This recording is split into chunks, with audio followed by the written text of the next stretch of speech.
Family. It is supposed to be our greatest source of comfort, our safe haven when the world outside is cruel. But sometimes, family can be the very storm that uproots us. I once believed my mother's love for me was unshakable, until the day my older sister walked back into our lives. That was the day everything I thought I knew about loyalty, sacrifice, and love began to collapse, just like the house I used to call home. This is my story, of betrayal, of silence, and of the painful lessons that carve scars deeper than any knife could.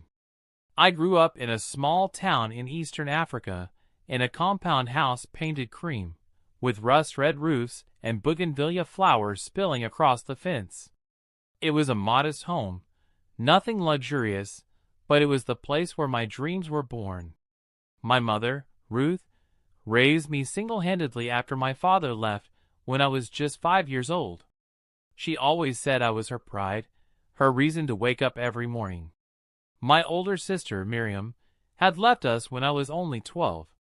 She ran off with a man from the city, a man who promised her riches and freedom.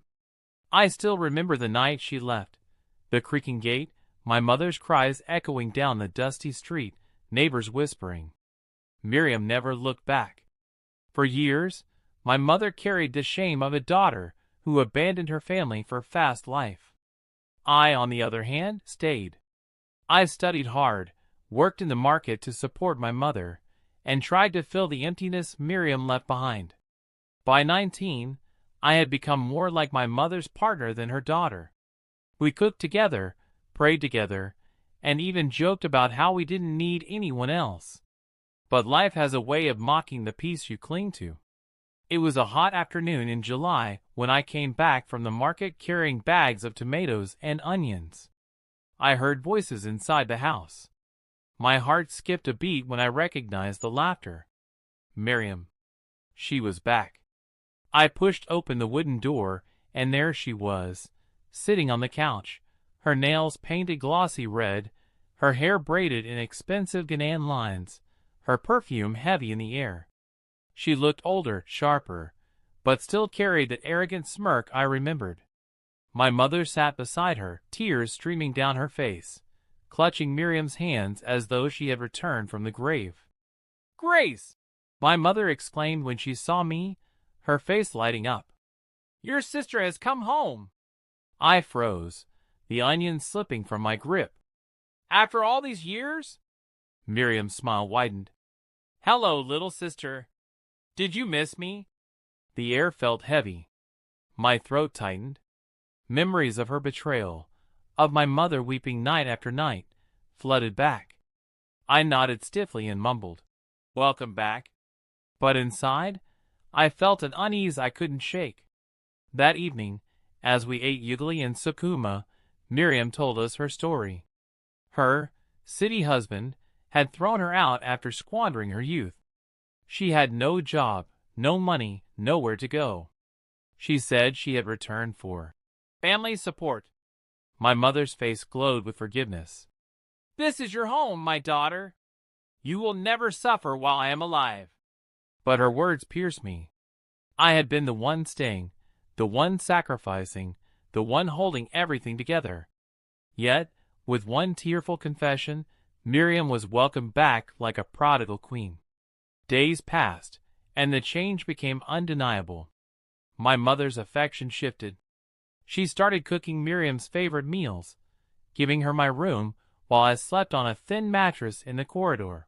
Miriam wore my clothes without asking, used the little savings I had left from the market, and complained about how cramped the house felt.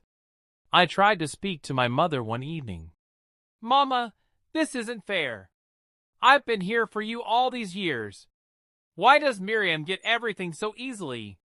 Her eyes hardened. "Grace, she is your sister. She needs us now. Don't be selfish." Selfish. That word burned like fire. Had I not given up my youth to help her?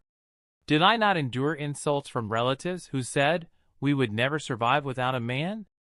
And now my mother, the woman I had sacrificed for, called me selfish. Still, I swallowed my anger. I told myself it was temporary, that things would settle. But then, the unthinkable happened. One rainy evening, I returned home from the market to find my clothes packed in a small black bag by the door. My mother sat in the living room, her face stern. Miriam leaned against the wall, smirking. "What is this?" I asked, my voice trembling. My mother didn't meet my eyes. "Grace, you need to leave. Miriam needs space. She's been through a lot. You are grown now. You can take care of yourself." I felt the ground shift beneath me. "You're kicking me out? After everything? Mama, I am your daughter too." Tears streamed down my face, but my mother's eyes remained cold. Miriam crossed her arms. "It's not personal, Grace. It's just survival." Those words echoed in my skull as I staggered out into the rain with my bag. The house I had fought to hold together was no longer mine. I found refuge with a friend, Naomi, who lived in a cramped one-room apartment across town. I tried to piece my life back together, but betrayal has a way of cutting deeper than poverty. Every night I lay awake, wondering how my own mother could abandon me for a daughter who had once abandoned her. Weeks passed. Then, one evening, as I walked back from a tailoring job Naomi had helped me find, I heard the whispers. "They say Ruth's house has fallen," a woman murmured to another by the roadside. My heart raced. "What house?" I interrupted. She looked at me strangely. "Your mother's. The walls cracked during the storm last night. The roof collapsed this morning." I felt my knees weaken. Images of the cream-colored walls, the red roof, the bougainvillea fence, all reduced to rubble, flashed in my mind. I ran through the muddy streets, breath ragged, until I reached the compound. My chest clenched. The house was in ruins. The roof had caved in, leaving broken beams and scattered bricks. Neighbors stood around, whispering. Through the crowd, I saw my mother and Miriam sitting on the ground, their clothes covered in dust. My mother's face was pale, her eyes hollow. Miriam clutched her arm, crying. When my mother saw me, her lips trembled. For the first time, she looked unsure. I stood frozen, torn between anger and the aching love that still pulsed inside me. The air was thick with dust and grief as I stood before the ruins of the only home I had ever known. My legs felt like stone, yet my heart pounded violently in my chest. Neighbors whispered my name, their eyes darting between me and my mother, as if they already knew the silent storm building inside me. My mother tried to rise, her knees trembling, but she stumbled back to the ground. Miriam clutched her hand dramatically, as though shielding her from me. "Grace," my mother's voice cracked, "God has punished us. Look at what has happened to our home." Punished? The word struck me like a slap. I wanted to scream, to remind her that she had thrown me out into the cold while she clung to the daughter who abandoned her. Instead, I forced my voice to stay calm, steady, though it quivered beneath the surface. "Mama," I said, "the house may have fallen, but it wasn't God's punishment. It was the choices you made. You chose to push me away."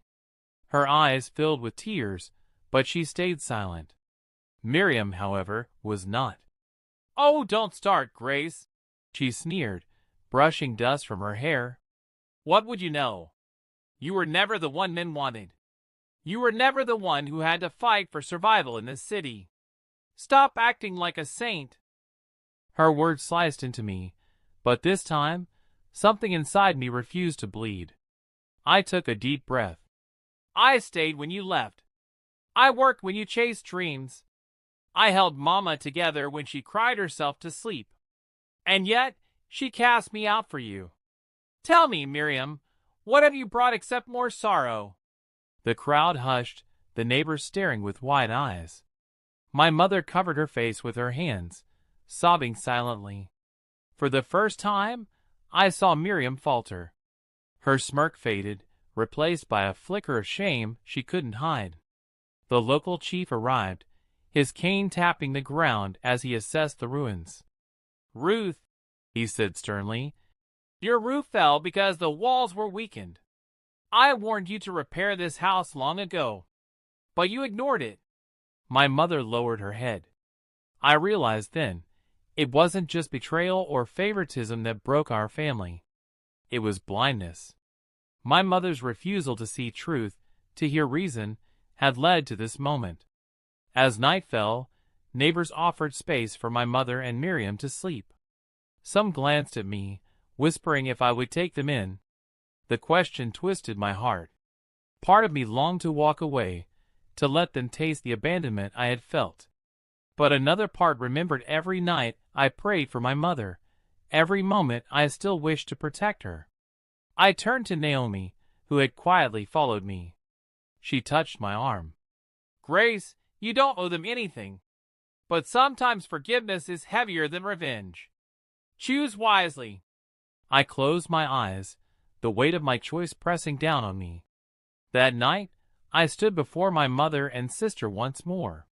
"Mama," I said, my voice low, "I cannot rebuild the house alone. But I can rebuild myself. I will not abandon you, even though you abandoned me. Still, things will never be the same."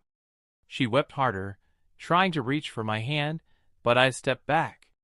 Miriam stared at me, wordless, her pride cracked. For the first time, I felt free, not because I had one, but because I had finally spoken my truth. The following days were heavy with silence. The ruins of the house stood like a scar in the middle of the compound, a reminder of everything that had crumbled, not just bricks and timber, but trust and love. Neighbors had been kind, offering food and mats for my mother and Miriam to sleep on. But whispers floated everywhere. "Ruth threw out the daughter who cared for her, and now look, her house is gone." I could see the shame burning my mother from the inside. She avoided my eyes, speaking to me only in short sentences. Miriam, though, grew restless. She complained about the discomfort, the lack of privacy, the humiliation of living off other people's kindness. I watched her carefully and realized she was planning her escape again, just as she had years ago. One afternoon, I returned from work to find Miriam gone. A note lay on the mat where she had slept. "Mama, I cannot live like this. I'm going back to the city to try again. I'm sorry. Don't follow me." I wasn't surprised.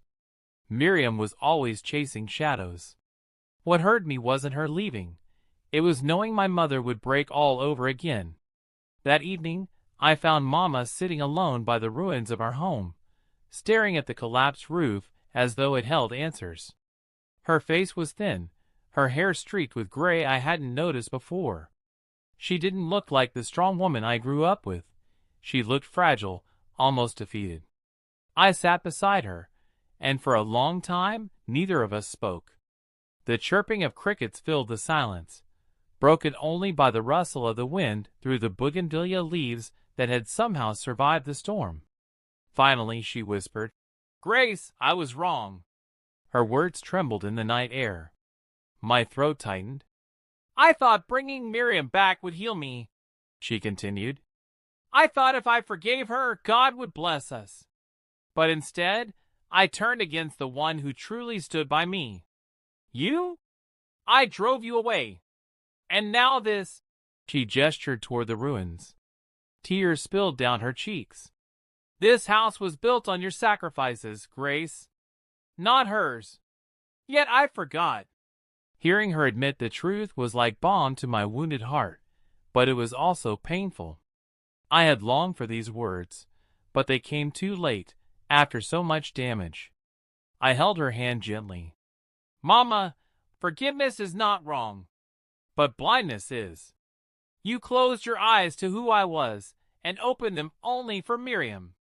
That is why the house fell, not because of storms, but because of choices." She wept harder, clutching my hand as though I was the only anchor she had left. And perhaps I was. In the weeks that followed, Naomi and I helped her move into a small rental house. It wasn't much, just 2 rooms with cracked walls and a leaky roof, but it was a roof nonetheless. I worked, saved, and little by little, life settled into a new rhythm. My mother became quieter, humbler. Sometimes, I caught her watching me with guilt in her eyes, as if she was still trying to find a way to apologize. Miriam never returned. Rumor said she had been seen in the city again, drifting from one place to another. Perhaps one day she would crawl back, perhaps not. By then, I had learned not to hang my peace on her choices. And as for me, I realized something profound. Family is not only about blood. It is about loyalty, sacrifice, and truth. My mother's favoritism had nearly destroyed me, but it had also forced me to find my strength. I was no longer the girl begging for her love. I was the woman who had survived betrayal, who had learned that forgiveness does not mean forgetting, and that love sometimes requires distance. Standing one morning before the ruins of our old house, I whispered to myself, "The house may have fallen, but I did not." The story of my family taught me a bitter truth. Sometimes the people you love the most can hurt you the deepest. But life gives us choices, to carry the bitterness like chains, or to use it as fire that refines us. I chose the fire. And so, while the house fell, my spirit rose.